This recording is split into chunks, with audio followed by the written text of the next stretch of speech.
26 नवंबर 2008 की शाम हमेशा की तरह मुंबई की सड़कों पर जिंदगी अपनी रफ्तार से चल रही थी। अपने कल से अनजान हर कोई अपने काम में बिजी था। किसी ने बुरे सपने में भी नहीं सोचा था कि अब से बस कुछ ही घंटे बाद मुंबई में ऐसी तबाही होगी जिसे मुंबई शहर कभी नहीं भुला पाएगा। मुंबई को दहलाने के लिए आम कपड़ों में आम दिखने वाले 8 लड़के स्पीड बोट से बुधवार पार्क में उतरते हैं। इतना नॉर्मल दिखने के बावजूद भी इन लड़कों को देखकर वहाँ के लोकल लोगों को थोड़ा अजीब महसूस होता है। इन लोगों में मौजूद भरत तमोरे नाम के एक आदमी को अजीब लगने के साथ साथ कुछ मिस्टीरियस भी फील हुआ। इसलिए उन्होंने फौरन सभी लड़कों को रोककर उनसे पूछा कि वो यहाँ क्या कर रहे हैं और कहाँ जा रहे हैं। इस सवाल पर पहले तो सभी हिचकिचाते हैं, लेकिन फिर कोई खुद को स्टूडेंट तो कोई कुछ बताता है।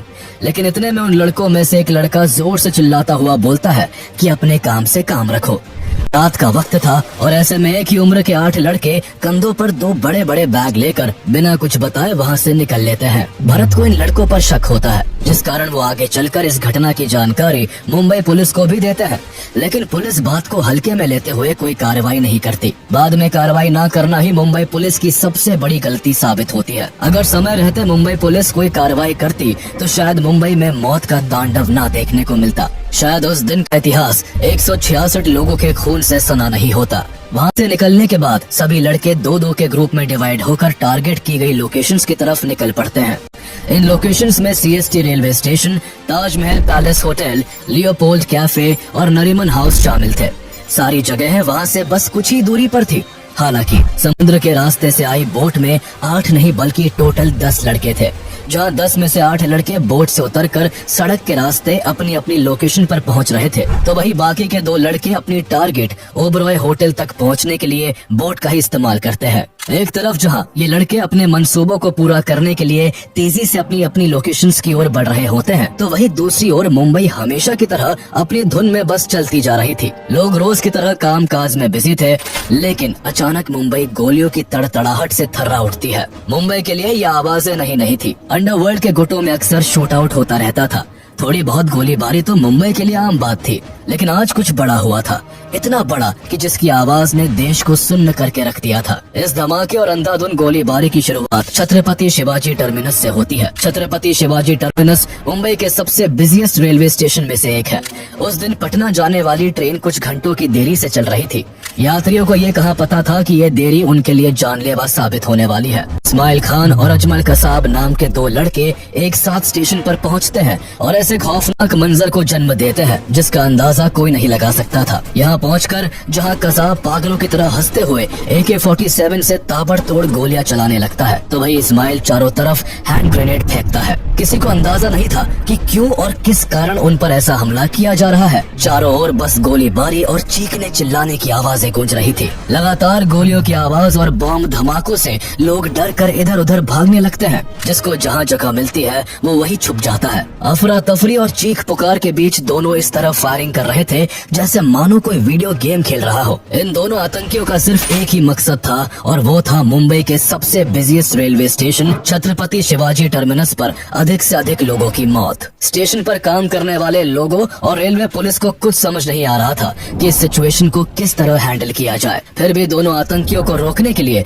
रेलवे पुलिस हर एक कोशिश करती है, लेकिन नाकाम रहती है। दरअसल दोनों लड़के पहले से ही प्लान बनाकर आए थे और उनके पास हर तरह के हथियार मौजूद थे, लेकिन रेलवे पुलिस के पास केवल उनकी ड्यूटी रिवॉल्वर ही मौजूद थी, जिस कारण वो इनका सामना नहीं कर पाते और वही शहीद हो जाते हैं। लेकिन इसी बीच रेलवे स्टेशन के ही एक कर्मचारी विष्णु दत्ताराम अपनी जान की परवाह न करते हुए अनाउंसमेंट करके सभी पैसेंजर्स को आगाह करते हैं कि वो फौरन स्टेशन को छोड़कर अपनी जान बचाए। अनाउंसमेंट सुनते ही कई लोग अपनी जान बचाकर भागने में कामयाब रहे, लेकिन आतंकियों का हमला इतना भयानक था कि केवल 1 घंटे में 58 लोग अपनी जिंदगी गंवा देते हैं, तो वही 104 लोग बुरी तरह घायल हो जाते हैं। जब सीएसटी रेलवे स्टेशन पर गोलीबारी चल रही होती है, तभी मुंबई पुलिस को इस घटना की इन्फॉर्मेशन मिल जाती है। लेकिन इससे पहले कि पुलिस कोई एक्शन लेती, एक और खूनी खेल खेला जाता है और इस बार लोकेशन अलग थी। मुंबई के फेमस लियोपोल्ड कैफे में उन्हीं 10 में से 2 आतंकी शोएब और नाजिर एकदम सीएसटी रेलवे स्टेशन जैसी ही घटना को अंजाम देते हैं।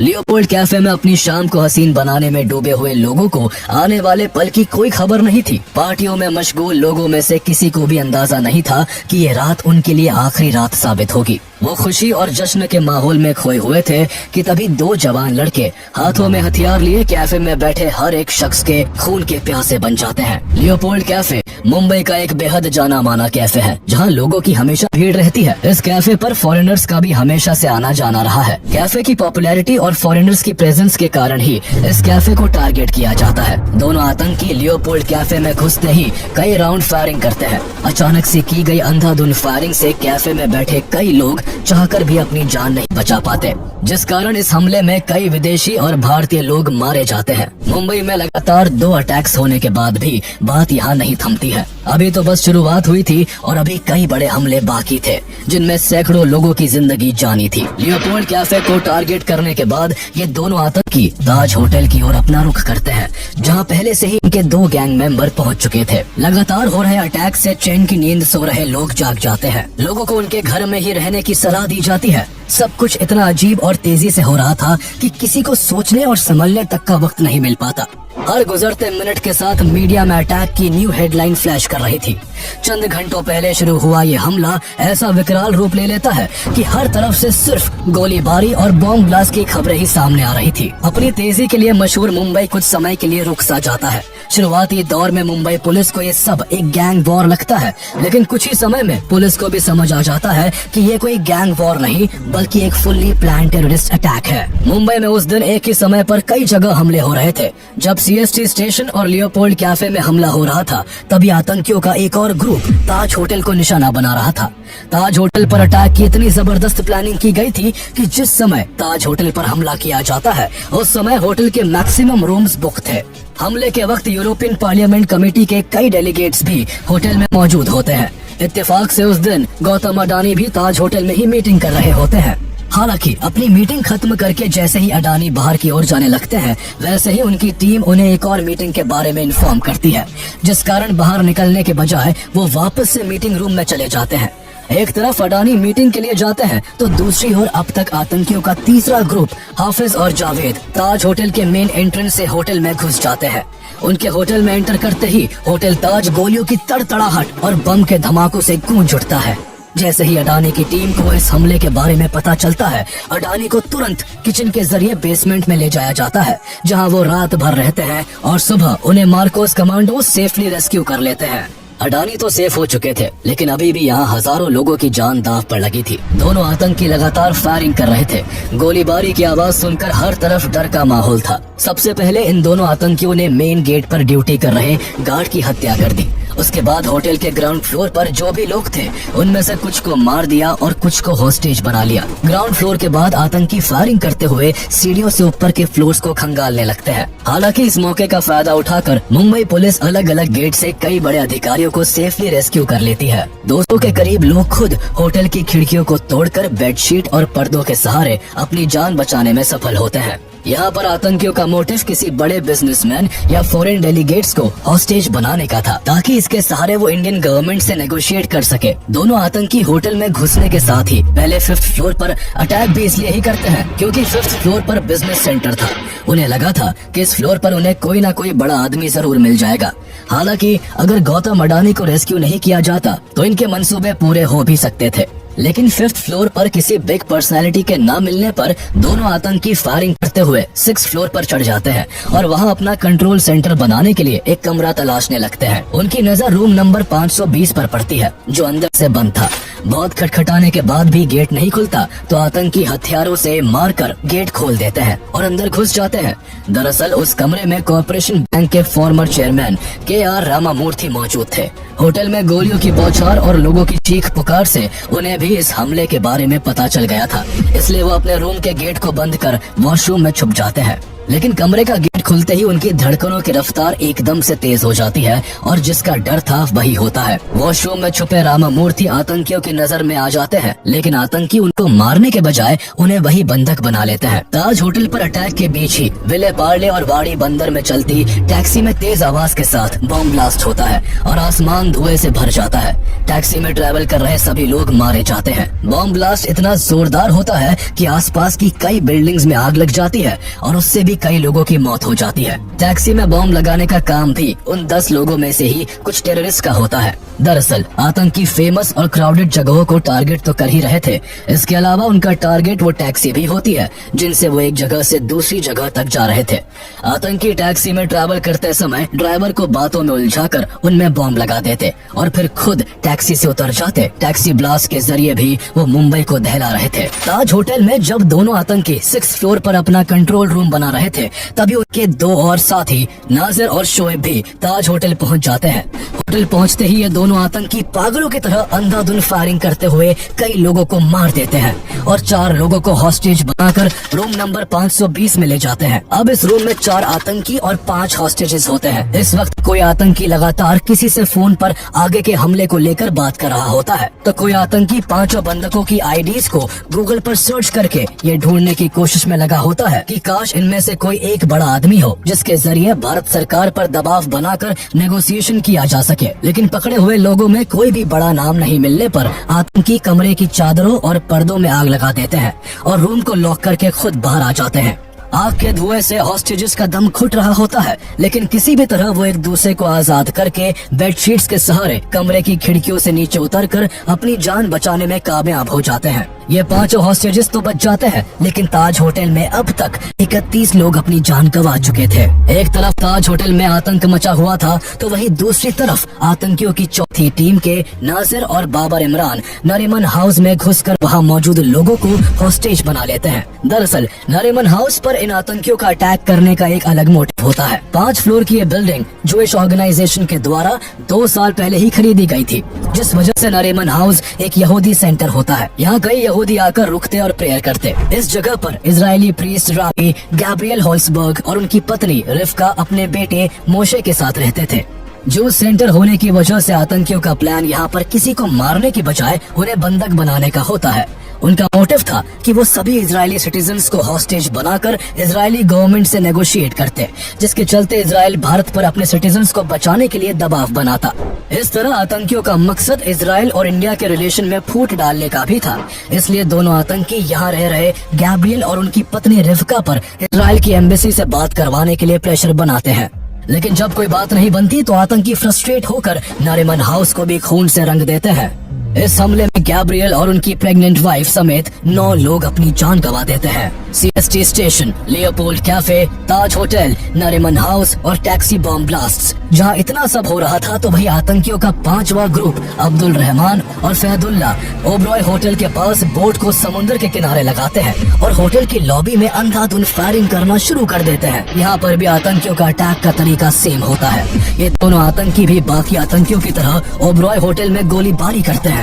गोलियों की आवाज से कई लोग जैसे तैसे बचकर वहां से निकल जाते हैं, लेकिन इस दौरान आतंकी होटल के 2 स्टाफ मेंबर जॉर्डन और प्रदीप को बंदी बना लेते हैं। आतंकी पहले जॉर्डन को पकड़कर उसे फोर्स करते हैं कि वो फर्नीचर और पर्दों पर अल्कोहल डालकर उनमें आग लगाए, लेकिन ऐसा करते हुए जॉर्डन के हाथ कांपने लगते हैं, जिसे देखकर एक आतंकी गुस्से में आ जाता है और जॉर्डन को गोली मार देता है।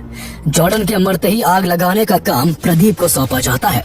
प्रदीप मौत के डर से जैसे तैसे वहां मौजूद पर्दों और फर्नीचर में आग लगा देता है।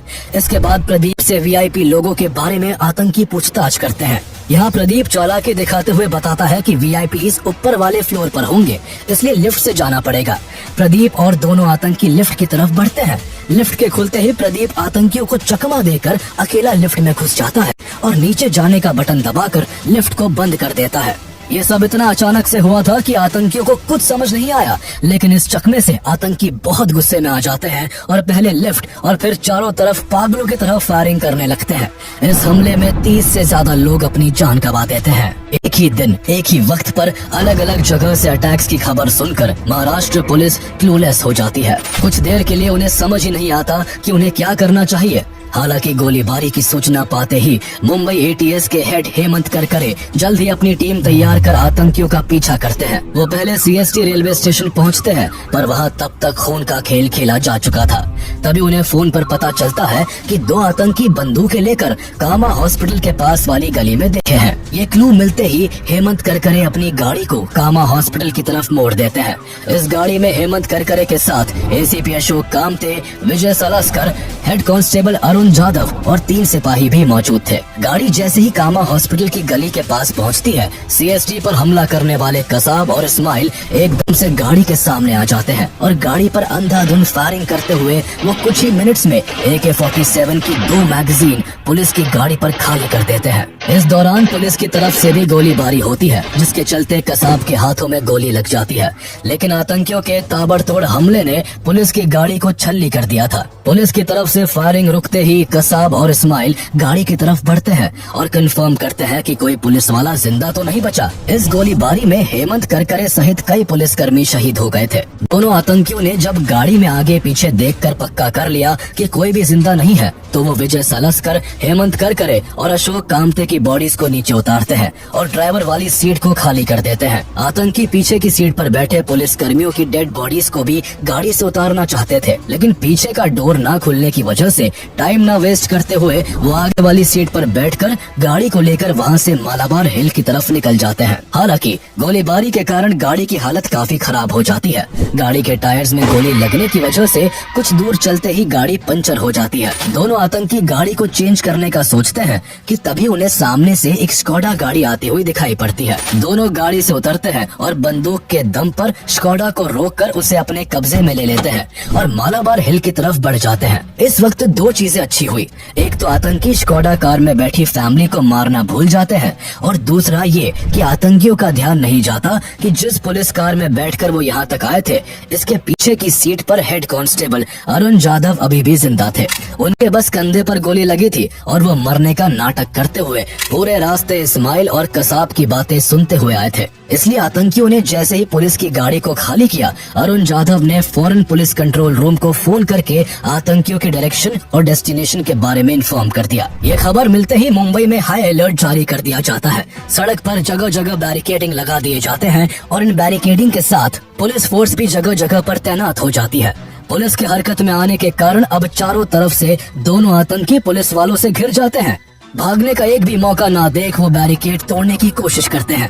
एकदम से दोनों तरफ से ताबड़तोड़ फायरिंग होने लगती है, लेकिन पुलिस के आगे दोनों आतंकी कहीं नहीं टिक पाते। जब आतंकियों की तरफ से गोली चलना बंद हो जाती है तो पुलिस को उनके मर जाने का आभास होता है, लेकिन किसी की हिम्मत नहीं होती कि कोई आगे बढ़कर आतंकियों की मौत की पुष्टि कर सके। ऐसे में पुलिस कर्मियों की भीड़ को चीरते हुए assistant sub inspector Tukaram Omble आगे आते हैं और सबसे बहादुरी का काम करते हैं। वो अनार्म्ड होते हुए भी आतंकियों की ओर बढ़ते हैं, लेकिन उनके पास पहुंचते ही एक आतंकी उठ खड़ा होता है और जैसे ही वो गोली चलाने के लिए बंदूक आगे करता है, तुकाराम बंदूक को कसकर पकड़ लेते हैं और इंश्योर करते हैं कि आतंकी भाग ना पाए। उनके इस एक्शन से आतंकी गुस्से में 23 गोलियां उनके शरीर में दाग देता है, जिस कारण तुकाराम ओम्बले वहीं पर शहीद हो जाते हैं। हालांकि शहीद तुकाराम ओम्बले का बलिदान व्यर्थ नहीं जाता। जहां एक आतंकी पहले ही मारा जा चुका था, तो वहीं उनकी बहादुरी के कारण दूसरे आतंकी को जिंदा पकड़ लिया जाता है। पकड़े गए आतंकी का नाम कसाब था, जो बाद में इन्वेस्टिगेशन के लिए बहुत काम आता है। लेकिन अभी भी 8 आतंकी बाकी थे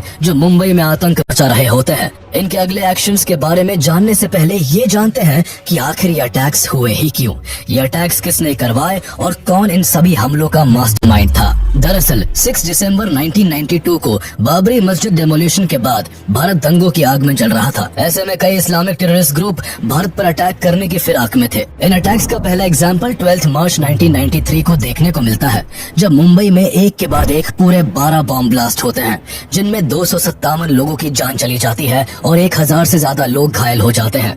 इन अटैक्स की छानबीन के समय पता चलता है कि धमाकों में यूज किया गया RDX मुंबई में समुद्री रास्तों से लाया गया था। इस कारण समुद्र की सिक्योरिटी टाइट कर दी जाती है और कोस्ट गार्ड के द्वारा मुंबई के कोस्टल एरियाज की लगातार हेलीकॉप्टर और शिप्स के जरिए पेट्रोलिंग की जाती है। लेकिन अचानक से 2006 में इस पेट्रोलिंग को नेवी की तरफ से रोक दिया जाता है। नेवी के इस फैसले के कारण भारत के खिलाफ साजिश कर रहे टेररिस्ट ग्रुप्स को भारत पर अटैक करने का एक अच्छा मौका मिल जाता है। भारत को इस बात की भनक भी नहीं थी कि पाकिस्तान में बैठा लश्कर-ए-तैयबा का लीडर हफीज सईद भारत पर एक ऐसा अटैक प्लान कर रहा है जो पूरी दुनिया का ध्यान खींच ले। इससे पहले भी कई बार हाफिज सईद भारत में कई अटैक्स करवा चुका था, लेकिन इस बार बड़े धमाके के लिए उसे कुछ ऐसे लोगों की तलाश थी जो इस काम में उसका साथ दे सके। इत्तेफाक से ऐसे समय में उसकी मुलाकात दाऊद सईद गिलानी से होती है, जो अमेरिका में रहकर ड्रग्स के बिजनेस का काम करता था और इस काम के चलते कई बार जेल भी जा चुका था। दाऊद गिलानी के पिता सैयद सलीम गिलानी एक पाकिस्तानी डिप्लोमेट थे और माँ एलिस सिरिल हेडले अमेरिकन थी। इस वजह से अपीयरेंस में दाऊद बिल्कुल किसी फॉरेनर की तरह दिखता था। इस खास अपीयरेंस की वजह से ही हाफिज सईद दाऊद का इस्तेमाल किसी खास मकसद के लिए करना चाहता था। 2001 से ही हाफिज सईद लगातार दाऊद गिलानी के टच में रहा और अपना मंसूबा पूरा करने के लिए 2002 में हाफिज सईद दाऊद को दावत के बहाने पाकिस्तान बुलाता है। दोनों जब मिलते हैं तो हाफिज दाऊद को अपना प्लान बताता है। हालांकि अभी वो क्लियरली अपना पूरा प्लान दाऊद के सामने अनफोल्ड नहीं करता, पर वो इतना बता देता है कि उसे ये लड़ाई कश्मीर के लिए लड़नी है। दाऊद हाफिज सईद से काफी इन्फ्लुएंस होता है और प्लान के लिए राजी हो जाता है। दाऊद को ट्रेनिंग के लिए कई बार पाकिस्तान बुलाया जाता है और मल्टीपल मीटिंग्स के बाद उसे लश्कर-ए-ताइबा के फॉरेन रिक्रूटमेंट विंग में ट्रांसफर कर दिया जाता है। पूरी ट्रेनिंग के बाद लश्कर-ए-ताइबा दाऊद को रिवील करता है कि अभी उसकी जरूरत कश्मीर के लिए नहीं बल्कि मुंबई के लिए है। लेकिन इसकी तैयारी के लिए सईद दाऊद को पहले यूएस लौटकर अपनी आइडेंटिटी को बदलने के लिए कहता है। दाऊद यूएस लौटकर अपनी मदर की आइडेंटिटी को यूज कर दाऊद सईद गिलानी से डेविड कोलमैन हेडली बन जाता है। ये सब करने में पाकिस्तान की आईएसआई दाऊद की हेल्प करती है। अटैक करने से पहले भारत आकर मुंबई की उन सभी लोकेशंस की डिटेल में जानकारी लेना जरूरी था, जिसके लिए डेविड हेडली को मुंबई कई बार आना पड़ता। इसलिए डेविड हेडली बन चुका दाऊद गिलानी अपने स्कूल फ्रेंड तहव्वुर हुसैन राना से कोऑर्डिनेट करता है। दरअसल तहव्वुर राना पहले पाकिस्तान आर्मी में डॉक्टर था, लेकिन बाद में एक कैनेडियन लेडी से शादी करके 1997 में कनाडा चला जाता है और वहाँ काफी लंबे समय से अपनी वीजा कंसल्टेंसी कंपनी चला रहा होता है। दाऊद गिलानी तहव्वुर के साथ एक प्लान बनाता है और उसकी वीजा कंसल्टेंसी कंपनी की एक ब्रांच मुंबई में ओपन कर देता है, ताकि उसे बार बार मुंबई आने जाने में कोई परेशानी ना हो।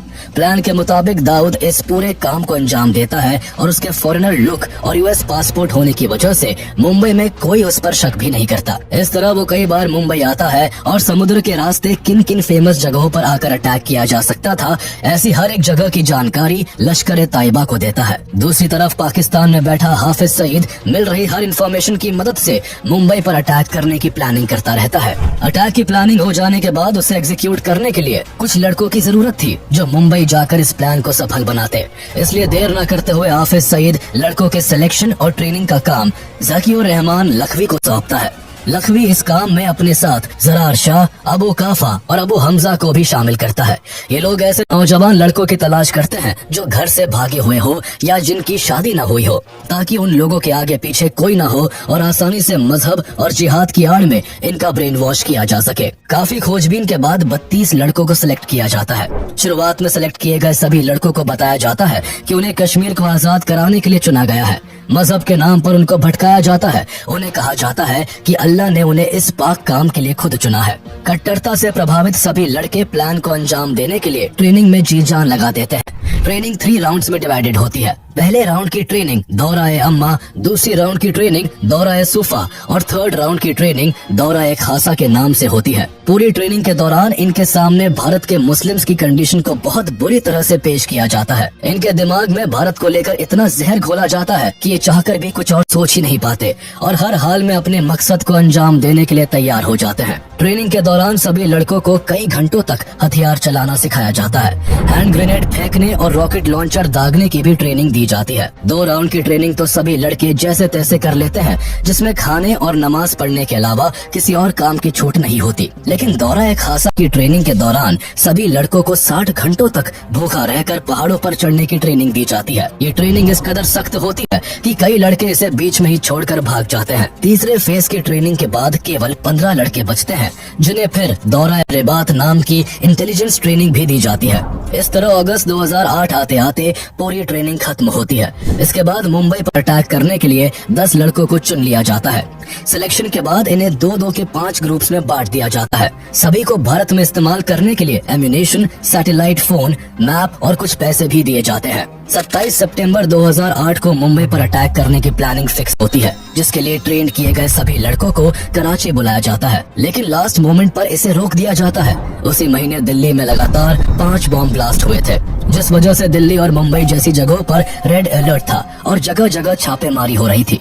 इन सभी खबरों को देखते हुए लश्कर की लीडरशिप इस हमले को कुछ दिन के लिए डिले कर देती है। इसके बाद अक्टूबर में एक बार फिर सभी 10 लड़कों को बुलाया जाता है और फिर से ट्रेनिंग के कुछ रिमेनिंग पार्ट्स को पूरा किया जाता है।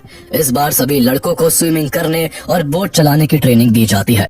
सभी को वीडियो के जरिए टारगेट करने वाली जगहों को बड़ी स्क्रीन पर दिखाया जाता है। इसमें टारगेट तक पहुंचने के लिए कौन सी रोड का इस्तेमाल करना है और कैसे इन जगहों पर अटैक करना है, A to Z सब बताया जाता है। अटैक मुंबई में किया जाना था, इसलिए सभी लड़कों को मराठी की भी ट्रेनिंग दी जाती है। उन्हें ऐसे कपड़े पहनने को दिए जाते हैं जो उस समय मुंबई के यूथ के बीच ट्रेंड में थे। सभी के हाथों में कलावा भी बांधा जाता है ताकि ये दिखने में हिंदू लगे। इसके बाद फाइनली अटैक करने के लिए सभी लड़कों को 22 नवंबर की सुबह एक छोटे से जहाज में बैठाकर रवाना कर दिया जाता है। कई घंटों तक समुद्र में चलने के बाद सभी को दूसरी बोट अल हुसैनी में शिफ्ट कर दिया जाता है। अल हुसैनी में पहले से ही सभी के लिए 2-2 बैग रखे थे, जिनमें अटैक करने के लिए हर तरह के हथियार मौजूद थे। अगली सुबह उन्हें एक कुबेर नाम का इंडियन शिप दिखाई देता है, जिसको अमर सिंह सोलंकी चला रहे थे। उस शिप में उनके साथ 3 और लोग मौजूद थे। यहाँ पर आतंकी अपना जहाज खराब होने का बहाना बनाकर कुबेर में बैठे लोगों से मदद की गुहार लगाते हैं, लेकिन जैसे ही जहाज पास आता है वैसे ही सभी लड़के कुबेर पर मौजूद तीनों लोगों को मारकर कैप्टन अमर सिंह को मुंबई की तरफ जहाज को चलाने के लिए फोर्स करते हैं। जैसे ही जहाज मुंबई के नजदीक आता है, आतंकी अमर सिंह को भी मार देते हैं और शिप को लेकर 26 नवंबर की शाम तक मुंबई के किनारे तक पहुंच जाते हैं। इसके बाद ये 10 आतंकी मुंबई में किस तरह आतंक मचाते हैं ये तो हम जान ही चुके हैं, लेकिन इन टेररिस्ट अटैक को रोकने और हॉस्टेजेस को रेस्क्यू करने के लिए भारत सरकार क्या एक्शन लेती है, ये जानने से पहले ये बताते चले कि 26/11 के अटैक से कुछ दिन पहले ही यूएस ने लश्कर ताइबा के अल हुसैनी शिप के कोऑर्डिनेट्स भारत सरकार को प्रोवाइड किए थे। इसके बावजूद इंडियन अथॉरिटीज ने ना तो कोऑर्डिनेट्स की हेल्प से अल हुसैनी शिप को ट्रैक किया और ना ही कोई एक्शन लिया।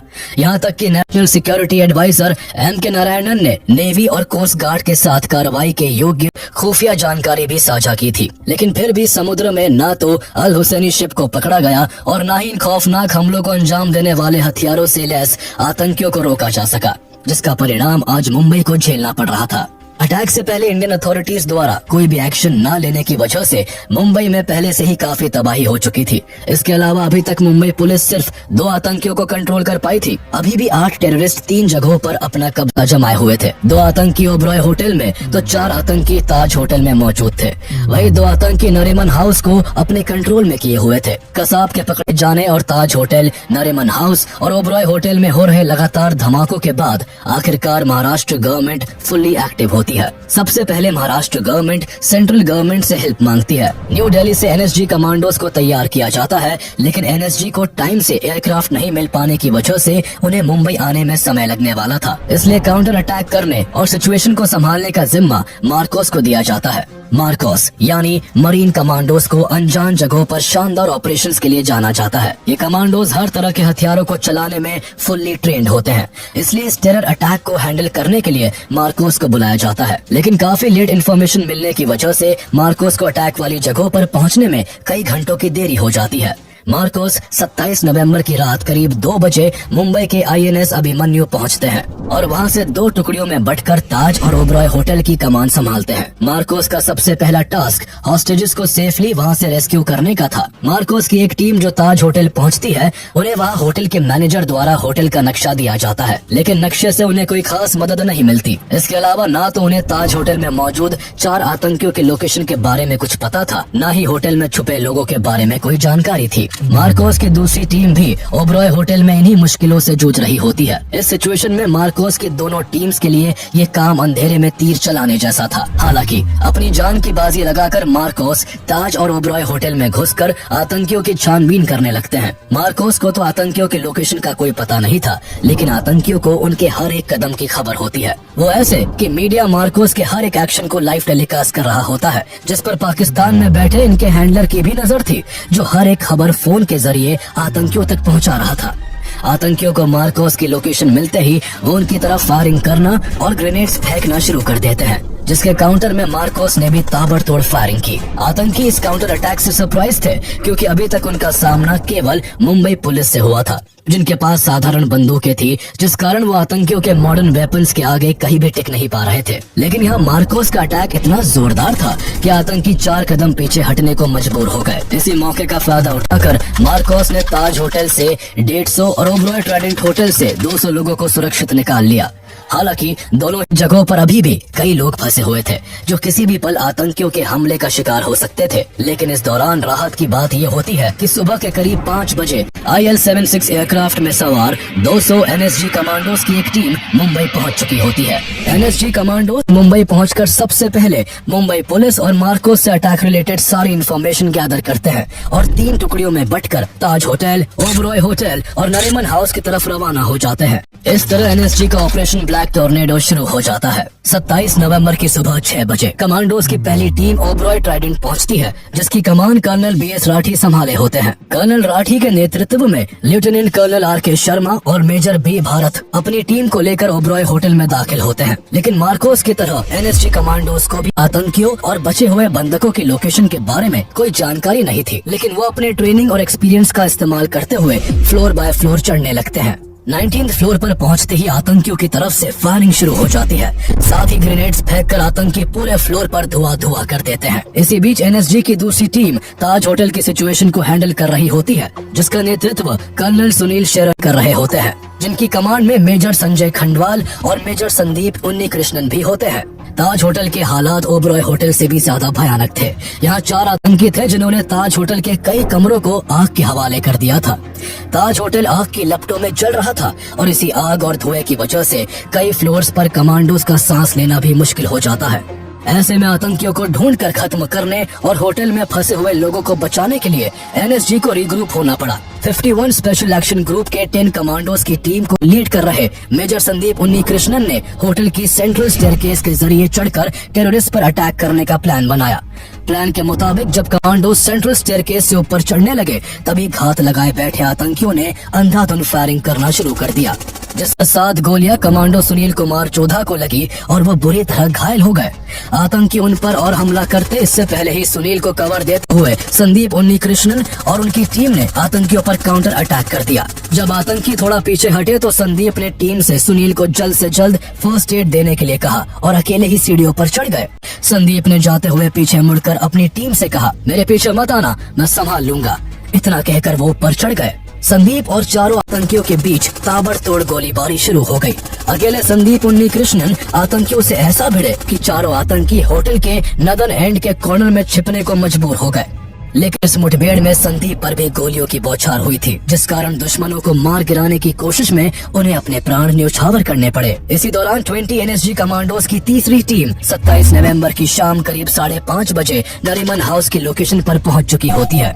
कमांडोज बिल्डिंग में ग्राउंड फ्लोर में घुसने की बहुत कोशिश करते हैं, लेकिन वहां मौजूद दोनों आतंकी नीचे से ऊपर जाने के सारे एंट्री पॉइंट्स को हथगोलों से तबाह कर चुके थे। ऐसे में NSG बिल्डिंग में छत के ऊपर से घुसने का प्लान बनाते हैं। अगले दिन 28 नवंबर की सुबह 7:30 बजे नरीमन हाउस की छत पर हेलीकॉप्टर से कमांडोज को एयर ड्रॉप किया जाता है। इसी बीच मीडिया कमांडोज के हर एक्शन की एक फोटो और वीडियो को लाइव टेलीकास्ट कर रहा था, जिससे कमांडोज की हर एक्टिविटी का पाकिस्तान में बैठे हैंडलर्स को टीवी के जरिए पता चल रहा होता है। हैंडलर्स कमांडोज की हर एक एक्टिविटी की खबर फोन से आतंकियों तक पहुंचा रहे थे।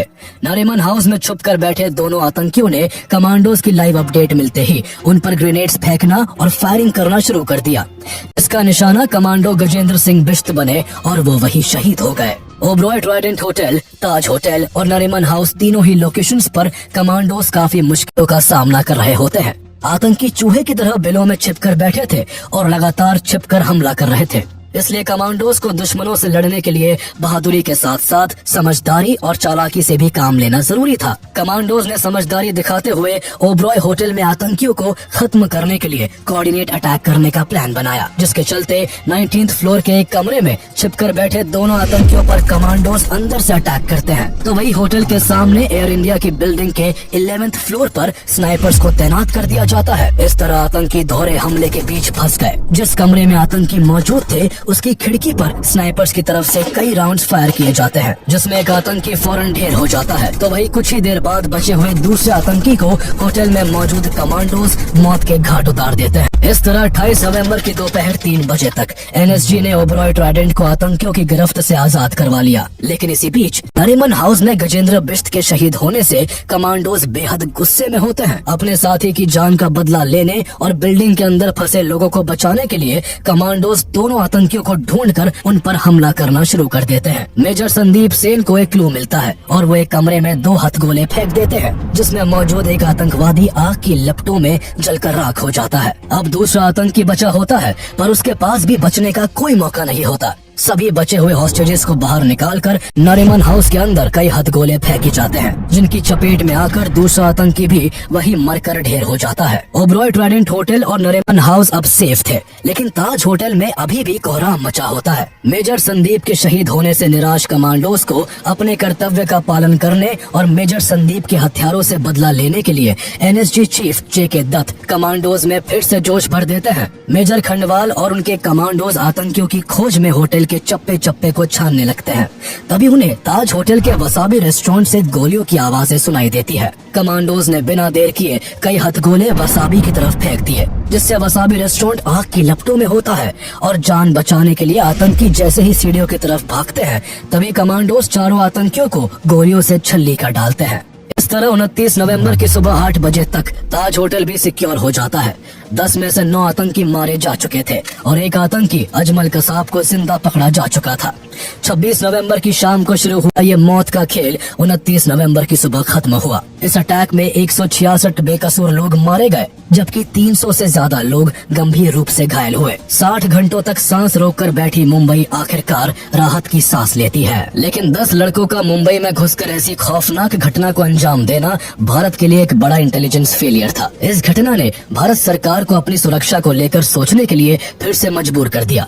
इस पूरी घटना के बाद भारत समेत पूरी दुनिया में काफी वक्त तक हलचल रही। जहां वर्ल्ड मीडिया में इस आतंकी हमले की निंदा हो रही थी, तो वहीं महाराष्ट्र में मंत्रियों के इस्तीफों का दौर जारी था। महाराष्ट्र के मुख्यमंत्री विलासराव देशमुख, उप मुख्यमंत्री आर पाटिल और देश के गृह मंत्री शिवराज पाटिल अपने पदों से इस्तीफा दे देते हैं। इंडियन शेयर मार्केट क्रैश कर चुका होता है, मुंबई में फिल्मों की शूटिंग रोक दी जाती है और इंग्लैंड क्रिकेट टीम भारत से ऑनगोइंग टेस्ट मैच छोड़कर वापस इंग्लैंड लौट जाती है। वही भारत की जनता इस हमले के लिए पाकिस्तान से बदला लेने के लिए भारत सरकार से अपील करती है। प्रधानमंत्री मनमोहन सिंह पाकिस्तान के खिलाफ एक्शन लेने के लिए भारतीय सेनाओं के अध्यक्षों के साथ लगातार मीटिंग्स करते हैं। पहले गुप्त तरीके से पाकिस्तान में घुसकर लश्कर तैयबा के सेंटर को तबाह करने का विचार बनाया जाता है। फिर एयरफोर्स के जरिए हवाई हमलों से पाकिस्तान के आतंकी संगठनों को उड़ाने के बारे में सोचा जाता है, लेकिन अंत में कोई भी ऑपरेशन न करने का फैसला लिया जाता है। इस दौरान पाकिस्तान पहले इस अटैक में अपनी इन्वॉल्वमेंट को लेकर साफ इनकार करता है, लेकिन बाद में कई फोन रिकॉर्डिंग्स और पकड़े गए आतंकी अजमल कसाब के बयान से जब साफ होता है कि 10 आतंकवादी लश्कर तैयबा के थे और हमले के दौरान उन्हें पाकिस्तान में बैठे उनके हैंडलर्स से इंस्ट्रक्शंस मिल रहा था, तो भारत सरकार और यूएन के दबाव में पाकिस्तान की तरफ से लश्कर तैयबा और जमात उद दावा के कुछ लोगों को गिरफ्तार किया जाता है। साथ ही अमेरिका भी दाऊद सईद गिलानी और तहव्वुर हुसैन राना को इस हमले का दोषी मानते हुए अरेस्ट कर जेल में डाल देता है। भारत इस आतंकी हमले का बदला तो नहीं लेता, लेकिन आतंकवाद पर लगाम कसने के लिए भारत सरकार द्वारा 31 दिसंबर 2008 को नेशनल इन्वेस्टिगेशन एजेंसी को स्टैब्लिश किया जाता है। एनआईए को भारत में टेररिस्ट एक्टिविटीज को इन्वेस्टिगेट करने का काम सौंपा जाता है। इसके अलावा एनएसजी के सेंटर्स को बढ़ाने का काम भी किया जाता है। मुंबई, चेन्नई और कोलकाता के साथ साथ कई जगहों पर एनएसजी के सेंटर्स खोले जाते हैं, जिससे कमांडोज बिना किसी देरी के हमले वाली लोकेशन पर पहुंचकर सिचुएशन को संभाल सके। इसके अलावा आतंकवादी अजमल कसाब पर कई सालों तक ट्रायल चलता है, जिसके चलते पाकिस्तान के लश्कर तैयबा और इस अटैक्स को लेकर कई राजों का खुलासा होता है। ट्रायल के दौरान सैकड़ों बेकसूरों की जान लेने वाला आतंकी कसाब अपनी जान की भीख मांगता रहा, लेकिन इस अटैक के survivor head constable Arun Jadhav की गवाही की बदौलत 2010 में कसाब को फांसी की सजा देने का फैसला होता है और फाइनली 21 नवंबर 2012 को पुणे की जेल में कसाब को फांसी दे दी जाती है। उसकी मौत के साथ ही इस हमले के आखिरी आतंकवादी को भी मिट्टी में मिला दिया जाता है।